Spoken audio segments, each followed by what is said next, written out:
Acaso não tem a vida de obras de Cristo, zombaria e maltrato com açoites que ele sofreu nas mãos dos homens, alguma parte na sua expiação feita pelos pecados? Nenhuma em absoluto. As Escrituras claramente diz: Ele próprio levou nossos pecados em seu corpo sobre o madeiro. 1 Pedro capítulo 2, verso 24. Nada menos do que a morte é o salário do pecado. É por isso que tudo o que ele fez e padeceu em sua maravilhosa vida não efetuou expiação alguma pelo pecado. Às vezes é insistido que a passagem que diz: pela obediência de um, muitos serão feitos justos, Romanos capítulo 5, verso 19, ensina o contrário. Mas uma leitura cuidadosa de toda a passagem de Romanos capítulo 5, verso 12 ao 21, mostra que confirma de maneira exata a Sagrada Escritura citada da Epístola de Pedro. Paulo estava contrastando as duas cabeças, Adão e Cristo, o pecado de um com o consequente acompanhamento de desastre, a justiça e obediência de outro com o seu consequente acompanhamento de bênção. Trata-se de a transgressão de um e a justiça de outro. Há uma só justiça de Cristo foi a obediência até sua morte. Romanos capítulo 5, verso 18. Mas se bem que a vida de obras de Cristo e seus padecimentos não tiveram parte alguma em sua expiação pelo pecado, eles foram verdadeiramente sua qualificação como homem para morrer assim. Assim como nenhum animal de acordo com a lei era elegível como um sacrifício, a menos que fosse sem defeito, do mesmo modo ele não poderia haver padecido como sacrifício a parte da vida perfeita que ele viveu. Se o sangue nos purifica de todo pecado, que necessidade haveria de água? Deixe-nos responder essa pergunta formulando outra. Acaso não é certo que os homens têm tanta necessidade de purificação do amor ao pecado quanto da condenação do pecado? Existe uma grande necessidade de água. É muito necessário que nós aborreçamos o pecado tal como Deus o aborrece. O fato de ser lavado por completo como os sacerdotes foram lavados no início significa que, sendo nós feitos possuidores de uma nova vida, abominamos e abandonamos a antiga vida, vendo que a morte de Cristo era necessária para remover tudo o que éramos. Sua morte foi nossa morte. Além disso, há uma limpeza diária da qual fala a fonte. Não a necessitamos neste mundo contaminante? Não há muito acerca de nós pessoalmente que necessita ser removido, para não falar das influências sutis deste mundo que frequentemente nos afetam de forma insensível? Todo cristão com uma consciência sensível certamente concordará que existe essa necessidade de limpeza diária. Então, não é escrituário falar sobre ser repetidamente lavados no sangue para a limpeza diária? Em 1 João capítulo 1, verso 7, a Escritura diz: limpa. Em nenhuma parte das Escrituras encontramos a ideia de recorrer diariamente ao sangue de Cristo para a limpeza.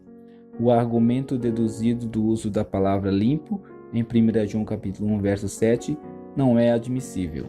É verdade que a palavra está no tempo presente, mas é usada simplesmente para assinalar a propriedade inerente do sangue precioso. Nós usamos assim o presente verbal em nossa conversa comum. Por exemplo, em outro dia, um homem trouxe um saco de cal viva ao meu pátio e o depositou em um canto calmo, fora de perigo, comentando: lá está bem, a chuva o resolverá em breve. Você sabe que a água apaga a cal. O que ele quis dizer? Ele não quis dizer que a água iria limpar a cal repetidamente, quase todos os dias, porque a cal só pode ser apagada uma vez só. Ele estava se referindo apenas à bem conhecida propriedade da água em relação à cal, uma propriedade que é válida em todo momento e em todos os lugares. O apóstolo fala do mesmo modo em 1 João capítulo 1, verso 7.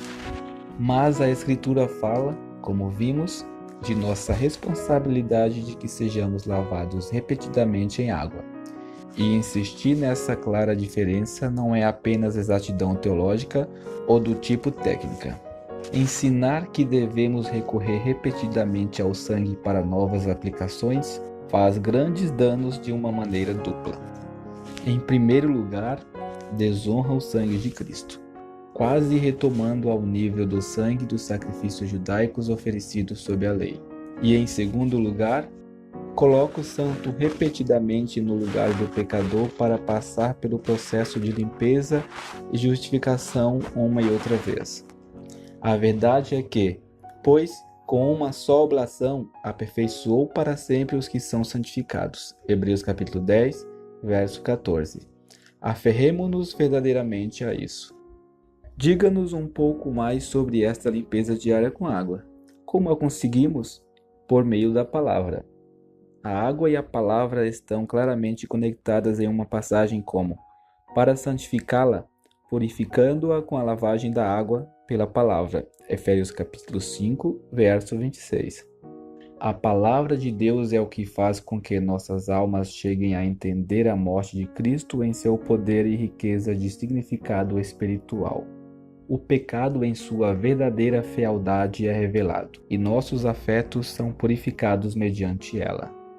De que maneira poderá o jovem guardar puro seu caminho? Observando segundo a tua palavra. Salmo capítulo 119, verso 9. Frequentemente subestimamos esse efeito purificador da palavra de Deus, enquanto pode ser que estejamos ansiosos para ter uma melhor familiaridade textual com ela. Uma crente se lamentava certa vez a um santo ancião de madura experiência a dificuldade que ela tinha em lembrar os pontos de ensino cristão a que ela ouviu. Ele ordenou que ela fosse com a caldeira que segurava em sua mão a bomba de água operada à mão e trouxesse uma colher cheia de água. A ela parecia-lhe um pedido estranho, mas ela obedeceu. E quando se aproximou dele, cada gota estava perdida. Ele lhe ordenou ir novamente e mais uma vez. Ela afirmou que se tratava de uma tarefa inútil. Quando ele explicou sua parábola, ressaltando que, se nenhuma única gota da água tivesse sido permanentemente retida, em todo caso, a colher estava muito mais limpa para o processo. Ocupemo-nos muito com a palavra de Deus. Talvez nunca possamos nos tornar profundamente versados no conhecimento das Escrituras, que é uma consideração secundária. Em todo caso, nossas vidas e maneira de obrar serão purificadas dessa maneira. No Evangelho de João capítulo 3, lemos sobre nascer da água. Existe uma conexão entre isso e o que estamos falando, ou se refere ao batismo? Isto está relacionado ao que estamos falando. Através da água da palavra aplicada no poder do Espírito Santo de Deus, nascemos de novo. Se nos faz possuir uma nova vida e natureza que traz consigo a condenação da velha. Isso está tipificado pela lavagem do sacerdote da cabeça aos pés.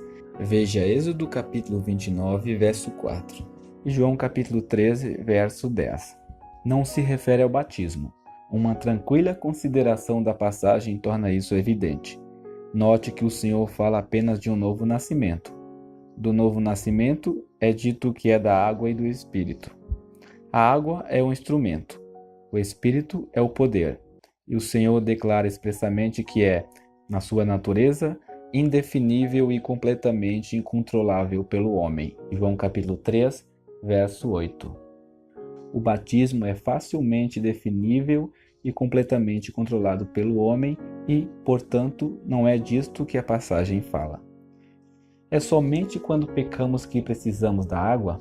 Nós necessitamos dela quando pecamos, mas, mesmo com nossos pecados atuais, estando em um mundo de contaminação, necessitamos se vamos adorar, manter a comunhão ou servir a Deus.